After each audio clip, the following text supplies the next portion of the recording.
Khamenei के जनाजे में गायब रहे ईरान के बड़े नेता। IRGC ने खाई कसम, खामनेई का बदला लेकर रहेंगे। इजराइल ने अमेरिका को बताई खुफिया रिपोर्ट। तुर्की में मैक्रो और ट्रंप को गिफ्ट में मिली पिस्टल। 40 साल बाद भारत के PM का न्यूजीलैंड दौरा। शेख हसीना का बांग्लादेश लौटने पर बड़ा ऐलान। नमस्कार, मेरा नाम है शालिनी और आप देख रहे हैं द न्यूज़ 15। स्वागत है आपका हमारे खास प्रोग्राम दुनिया के हालचाल में। चलिए नजर डालते हैं इन बड़ी खबरों पर विस्तार से। ईरान ने अपने पूर्व supreme leader Ayatollah Ali Khamenei को अंतिम विदाई दे दी है। 9 जुलाई को उन्हें मशहद में दफनाया गया। खामनेई की मौत 28 फरवरी 2026 को अमेरिका और इजराइल के हवाई हमले में हुई थी। उनके जनाजे में लाखों लोग शामिल हुए, लेकिन सबसे ज्यादा चर्चा उनके बेटे मुस्तफा खामनेई की गैर मौजूदगी की रही। परिवार के अन्य सदस्य मौजूद थे, लेकिन रिपोर्टों के अनुसार मुस्तफा सुरक्षा कारणों से कार्यक्रम में नहीं पहुंचे। जनाजे में ईरान के कुछ बड़े नेता भी नजर नहीं आए। पूर्व राष्ट्रपति हसन रूहानी और सुधारवादी नेता मोहम्मद खातमी शामिल नहीं हुए। दोनों के खामनेई के साथ पहले से राजनीतिक मतभेद रहे थे। पूर्व राष्ट्रपति महमूद अहमदीनेजाद भी मुख्य कार्यक्रम में नहीं दिखे, हालांकि वे कुछ दिन पहले अंतिम यात्रा के एक जुलूस में शामिल हुए थे। इन बड़े नेताओं की गैर मौजूदगी ने ईरान की राजनीतिक एकजुटता पर सवाल खड़े कर दिए हैं। विशेषज्ञों का कहना है कि सरकार दुनिया को ये दिखाना चाहती थी कि खामनेई के निधन के बाद भी देश एकजुट और व्यवस्था मजबूत है। हालांकि लाखों लोगों की मौजूदगी और अच्छी व्यवस्था ने ये संदेश दिया, लेकिन कई प्रमुख नेताओं का ना आना ये भी दिखाता है कि ईरान की राजनीति में अभी भी मतभेद मौजूद है। इसीलिए ये घटना ईरान के भविष्य के लिए काफ़ी ज़्यादा ज़रूरी मानी जा रही है। वहीं ईरान और अमेरिका के बीच तनाव एक बार फिर बढ़ता नजर आ रहा है। ईरान की IRGC के वरिष्ठ commander brigadier general Ahmad Vahidi ने पूर्व supreme leader Ayatollah Ali Khamenei की हत्या का बदला लेने की बात कही है।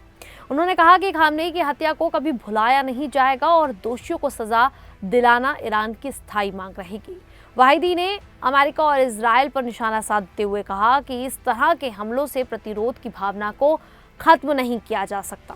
ईरान में हाल के दिनों में कई रहस्यमयी धमाके और हमले भी हुए हैं। ईरानी अधिकारियों का दावा है कि अमेरिका ने तेहरान, मशहद और हॉर्मुज समेत 90 से ज़्यादा ठिकानों पर हमले किए हैं। बुशर और कोनार्क की सैन्य साइटों पर भी हमलों की खबर सामने आई है। हालांकि कुछ हमलों को लेकर अमेरिका ने जिम्मेदारी लेने से साफ तौर पर इनकार कर दिया है। इन घटनाओं के बाद हालात और ज़्यादा तनावपूर्ण हो गए हैं। फिलहाल ये साफ नहीं है कि सभी हमलों के पीछे कौन था, लेकिन क्षेत्र में तनाव लगातार बढ़ रहा है। इसी बीच खबर है कि इजराइल ने अमेरिका को एक अहम खुफिया जानकारी दी है। CNN की रिपोर्ट के मुताबिक इजराइल ने दावा किया है कि ईरान अमेरिका के राष्ट्रपति डोनाल्ड ट्रंप की हत्या की नई योजना बना रही है। ये चेतावनी हाल ही में अमेरिका को दी गई है। हालांकि पहले भी ऐसी जानकारियां सामने आ चुकी हैं, लेकिन इस बार रिपोर्ट को काफी गंभीर माना जा रहा है। 8 जुलाई को ट्रंप ने भी कहा कि ईरान उन्हें मारना चाहता है। उन्होंने कहा कि उनका नाम ईरान की निशाने वाली सूची में है और इस खतरे को खत्म करना जरूरी है। कुछ अमेरिकी अधिकारियों का मानना है कि इजराइल चाहता है कि अमेरिका ईरान के खिलाफ और कड़ा रुख अपनाए। वहीं अमेरिकी राष्ट्रपति डोनाल्ड ट्रंप हाल ही में नाटो शिखर सम्मेलन में हिस्सा लेने के लिए तुर्की की राजधानी अंकारा पहुंचे थे। इस दौरान तुर्की के राष्ट्रपति रेचेप तैयप एर्दोगन ने उन्हें एक ऐसा गिफ्ट दिया जिसकी काफी ज्यादा चर्चा हो रही है। आमतौर पर विदेशी नेताओं को मिठाइयाँ, कपड़े या कुछ विशेष सामान दिया जाता है, लेकिन इस बार एर्दोगन ने ट्रंप को एक पिस्टल गिफ्ट की है। रिपोर्ट के मुताबिक सिर्फ ट्रंप ही नहीं बल्कि सम्मेलन में शामिल कई अन्य नेताओं को भी पिस्टल उपहार में दी गई। फ्रांस के राष्ट्रपति इमैनुअल मैक्रों भी इसमें शामिल थे। खास बात ये थी कि हर पिस्टल पर उसे पाने वाले नेता का नाम लिखा हुआ था। बताया जा रहा है कि पिस्टल के साथ गोलियां भी दी गई।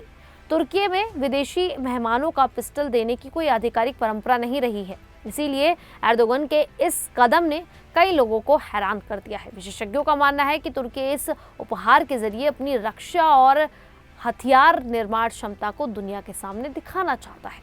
कुछ जानकारों का यह भी कहना है कि तुर्की अपने घरेलू हथियार उद्योग के लिए नए अंतर्राष्ट्रीय बाजार तलाश रहा है। ऐसे में यह अनोखा उपहार सिर्फ सम्मान का प्रतीक नहीं बल्कि एक राजनीतिक और रणनीतिक संदेश भी माना जा रहा है। वहीं भारत के प्रधानमंत्री नरेंद्र मोदी 10 जुलाई की शाम न्यूजीलैंड के ऑकलैंड पहुंचे। ये पिछले 40 सालों में किसी भारतीय प्रधानमंत्री की पहली आधिकारिक न्यूजीलैंड यात्रा है। एयरपोर्ट पर उनका भव्य स्वागत किया गया, रेड कारपेट बिछाया गया और न्यूजीलैंड के प्रधानमंत्री क्रिस्टोफर लक्सन ने खुद उनका स्वागत किया।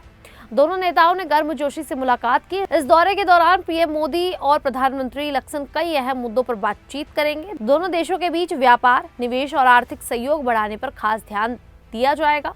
पीएम मोदी भारतीय समुदाय के लोगों को भी संबोधित करेंगे। न्यूजीलैंड रवाना होने से पहले पीएम मोदी ने कहा था कि उनकी ये यात्रा दोनों देशों के रिश्तों को और मजबूत बनाएगी। उन्होंने बताया कि भारत और न्यूजीलैंड व्यापार और आर्थिक संबंधों को बढ़ाने के लिए मिलकर काम कर रहे हैं। दोनों देशों ने फ्री ट्रेड एग्रीमेंट को आगे बढ़ाने की प्रतिबद्धता भी जताई है। वहीं न्यूजीलैंड पहुंचने से पहले पीएम मोदी ऑस्ट्रेलिया के दौरे पर थे। वहां उन्होंने प्रधानमंत्री एंथनी अल्बनीज के साथ बैठक की और रक्षा, समुद्री सुरक्षा तथा इंडो पैसिफिक क्षेत्र में सहयोग बढ़ाने पर चर्चा की। दोनों देशों ने परमाणु ऊर्जा सहयोग से जुड़ा एक महत्वपूर्ण समझौता भी किया। इससे पहले इंडोनेशिया में भी पीएम मोदी ने कई अहम समझौते पर हस्ताक्षर किए थे। वहीं बांग्लादेश की पूर्व प्रधानमंत्री शेख हसीना ने ऐलान किया है कि वो इस साल दिसंबर के आसपास अपने देश लौटना चाहती हैं। उन्होंने कहा कि अवामी लीग के कई अन्य निर्वासित नेता भी उनके साथ वापस आ सकते हैं। शेख हसीना ने साफ कहा कि उन्हें पता है कि बांग्लादेश लौटने पर उन्हें गिरफ्तार किया जा सकता है या उनकी जान को खतरा भी हो सकता है, लेकिन इसके बावजूद वो वापस जाना चाहती हैं।